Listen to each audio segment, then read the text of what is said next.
Assalamualaikum warahmatullahi wabarakatuh. Selamat pagi atau selamat siang.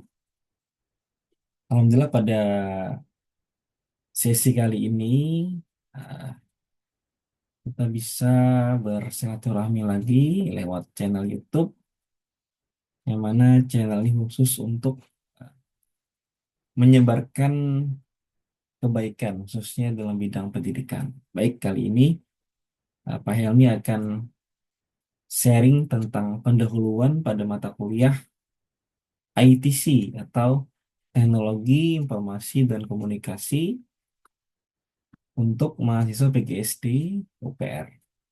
Baik, saya mulai penjelasan singkatnya.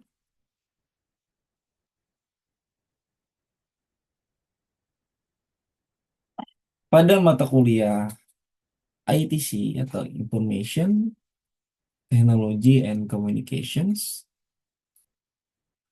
yang mana mata kuliah ini eh, membahas konsep dasar penerapan serta penggunaan teknologi dalam dunia pendidikan, khususnya pada level sekolah dasar. Mata kuliah ini bertujuan untuk membekali calon guru dengan keterampilan digital, yang mana di era sekarang itu sangat-sangat diperlukan. Ya, ingat pada zaman COVID terdahulu ya, 2020 ya, tidak bisa tatap muka dalam hal pembelajaran, jadi semua dengan perantara alat telekomunikasi jarak jauh.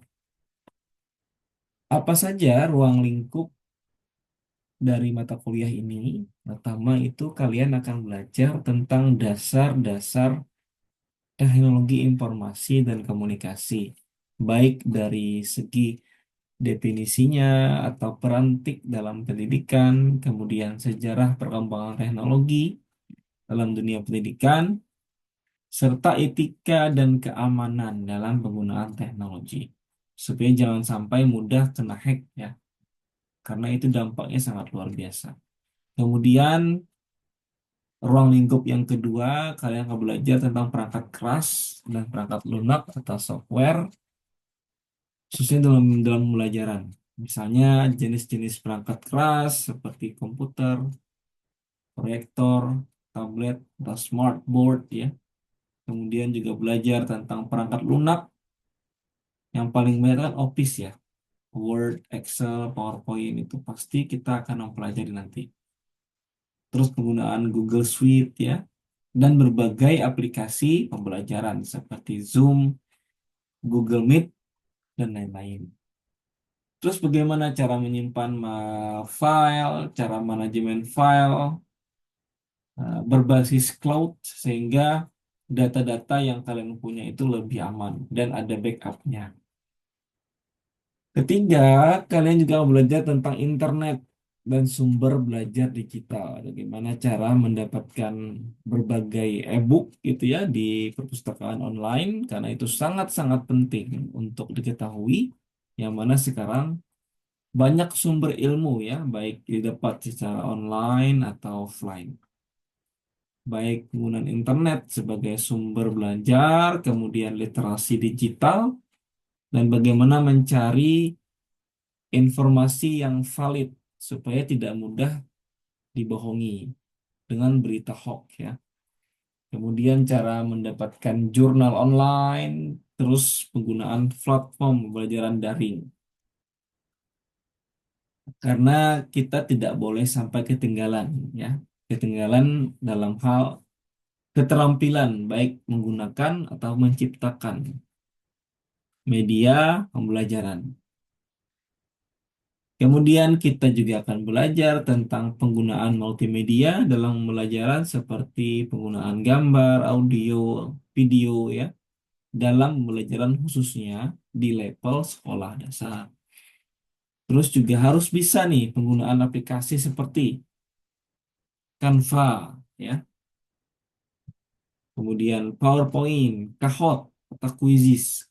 Karena empat media tadi itu sangat sering digunakan. Canva misalnya untuk membuat poster atau mungkin membuat gambar yang menarik atau kadang-kadang bisa merubah juga dari audio ke video gitu kan. Ada sejenis AI-nya.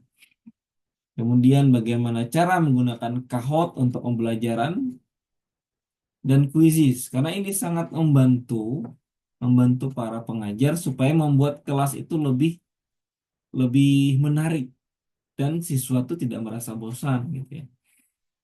Terus bagaimana cara membuat desain media pembelajaran yang menarik dan efektif sehingga ketika para siswa itu melihat media tersebut, mereka menjadi lebih antusias untuk mengikuti pembelajaran.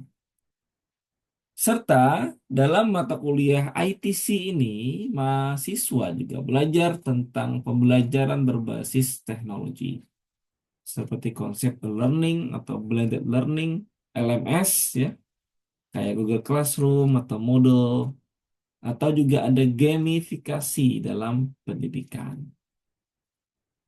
Kemudian poin keenam juga kalian akan mempelajari teknologi dalam evaluasi pembelajaran. Bagaimana caranya supaya guru ini ketika membuat soal itu cepat cepat muncul hasilnya.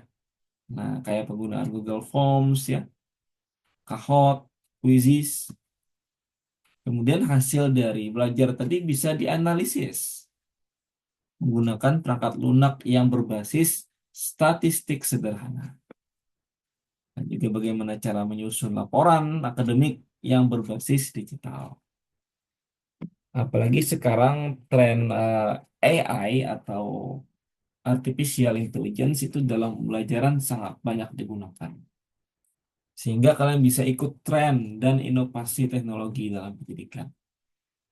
Apa tujuan dari mata kuliah ini? Pertama, mahasiswa PGSD itu diharapkan mampu memahami konsep dasar, paham ya konsep dasar TIK dan penggunaannya dalam pendidikan.